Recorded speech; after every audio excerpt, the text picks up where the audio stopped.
వాడల మాత్రమే వెలిసెర బొమ్మ ప్రతి వాడన నిలుపగలిగే యోధులే రమ్మా ఒక వాడకి పరిమితమా అంబేద్కరుడు ప్రతి వాడికి హక్కులను పంచిన వాడు తను రాసిండు రాజ్యాంగం దేశం కోసం తను చేసిండు పోరాటం అందరి కోసం తను రాసిండు రాజ్యాంగం దేశం కోసం తను చేసిండు పోరాటం అందరి కోసం చీకటిని తరిమేసి వెలుగైనాడు జై భీమ్ జై భీమ్ జనగుండె నినాదం అందరం ఒకటై గెలవాలి సమాజం జై భీమ్ ఒక యుద్ధ నినాదం రమాబాయి గారి జయంతి సందర్భంగా ఈరోజు ఆర్మూర్ పట్టణంలో ప్రధానంగా ఆర్మూర్ మున్సిపల్లో విధులు నిర్వహిస్తున్నటువంటి అందరూ ఉద్యోగులంతా ఇక్కడికి వచ్చేసి కార్మికులంతా ఇక్కడికి వచ్చేసి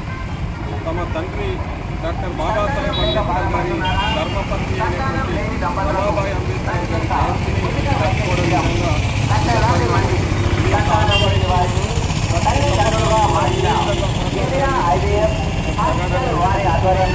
మరి ముఖ్యంగా ఈ ప్రాంతం నుండి మన యొక్క ప్రాంతంలో మహారాష్ట్ర కేంద్రంగా జరుగుతున్నటువంటి అనేక సామాజిక ఉద్యమాలలో అట్లాగే సమాజ పరివర్తన ఉద్యమాల్లో భాగస్వాములై అక్కడ జరుగుతున్నటువంటి కార్యక్రమాలని అక్కడే కాకుండా ఈ ప్రాంతానికి కూడా అనునిత్యం కొత్తగా పరిచయం చేస్తున్నటువంటి గొప్ప వ్యక్తులలో పెద్దలు మూల నివాసి మాల గారు ఒకరు.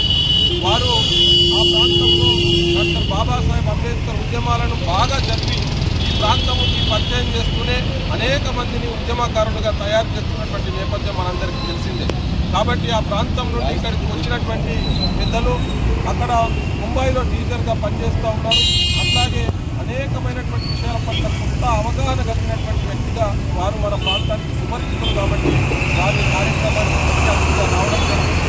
వారిని ఉద్దేశించి మాతా రమాబాయి అంబేద్కర్ గారి యొక్క డాక్టర్ బాబాసాహెబ్ అంబేద్కర్ గారి యొక్క ఉద్యమ విషయాన్ని మనందరితో పంచుకోవాల్సిందిగా విజ్ఞప్తి చేస్తా ఉన్నాం. బాయి అనకూడదు సరసంగా. బాయి అంటే మరాఠీలో స్త్రీ. ఇంకొక అర్థం ఏంటంటే బాయి బాట్లీ అంటారు. బాయి బాట్లీ అంటే కళ్ళు తర్వాత వేషకు అమ్ముడు అని ఒక సామెత ఉంది.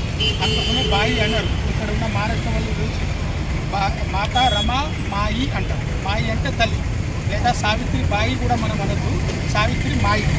మాయి అంటే తల్లి, మాయి అంటే కూడా తల్లి. అందుకోసం మీరు చూసి కూడా రామ మాయి అని ఉన్నది.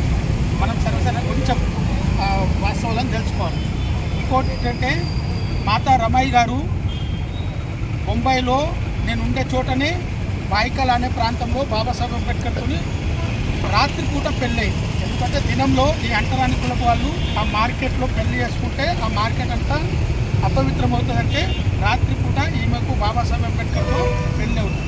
తర్వాత బాయికల నుంచి కొంచెం దూరంలో వెళ్తే అక్కడ పరేలు అని ఉంటుంది. పరేలో చిన్న చిన్న గదులు. మీరందరికీ ఇన్విటేషన్ ఏంటంటే మీరందరూ ముంబై రావాలి.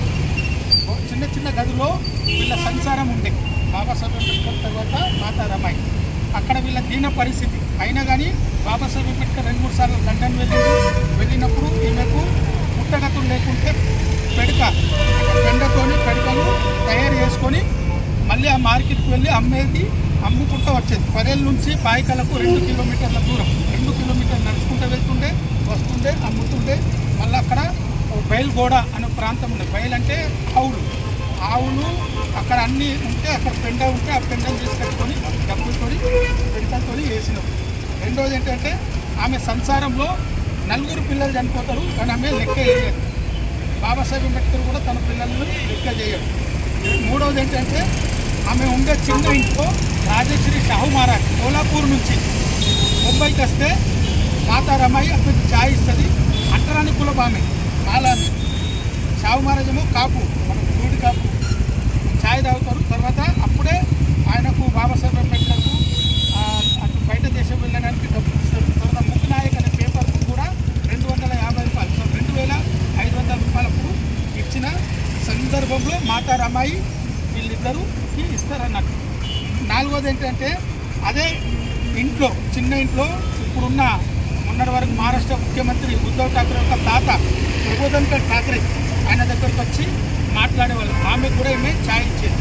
నాలుగోది మహాడ్ సత్యాగ్రహ పోరాటం జరిగేటప్పుడు అందరినీ అక్కడ మహాడ్ అంటే రాయగఢ్ జిల్లాలోని మహాడ్ అనే ప్రాంతంలో మాతా రమాయి అందరికీ అంటే వాళ్ళపైన దాడులు అయితే బలం పట్టి కట్టడం వాళ్ళని ఆదుకోవడం ఇలాంటివి చేసి అంతేకాకుండా అనేక నాయకులు అంటే ఇంకోటి మనమందరం కార్మికులం కదా. Independent labour party Babasaheb Ambedkar స్థాపన జరిగినప్పుడు కూడా మాతా రమాయి ఉండే. అప్పుడు మనం ఎలాగైతే మున్సిపల్ కార్మికులమో అప్పుడు మున్సిపాలిటీ అంటే లేకుండా కానీ అందరం కార్మికులం. అక్కడ కార్మికుల ఉద్యమంలో కూడా మాతా రమాయి పాల్గొంచుకున్నారు. ఆమె త్యాగానికి ప్రతీక, తర్వాత మహాపురుషులకు సహాయం చేసిన ప్రతీక, తర్వాత అంబేద్కర్ ఎదిగించడంలో ప్రధాన పాత్ర వహించింది. తర్వాత ఆమె అనారోగ్యంతో చనిపోయింది. అంటే మాతా రమాయి మన కొరకు మామూలు విషయం కాదు. మొన్న వరకు ఆమె చరిత్ర తెలియదు. మన వాళ్ళు యూనివర్సిటీలు మనలు మీ అందరినీ ఇక్కడ తీసుకురావడం చాలా గొప్ప విషయం. మీ అందరితో రిక్వెస్ట్ ఏంటంటే మాతా రమాయి యొక్క జయంతిని ప్రతి ఫిబ్రవరి 7వ తారీఖున మన ఏరియాలలో లేదా అంబేద్కర్ విగ్రహాల దగ్గర మీరు జరపాల్సిందిగా నేను కోరుతున్నాను. ఆమె యొక్క త్యాగాల్ని పెద్ద ఎత్తున మన యూట్యూబ్లో జరపాలి, ఆచరణలు పెట్టాలి. స్త్రీలు కూడా ఇక్కడ ఉన్న స్త్రీలు మాతా రమాయికి ఆదర్శంగా మనం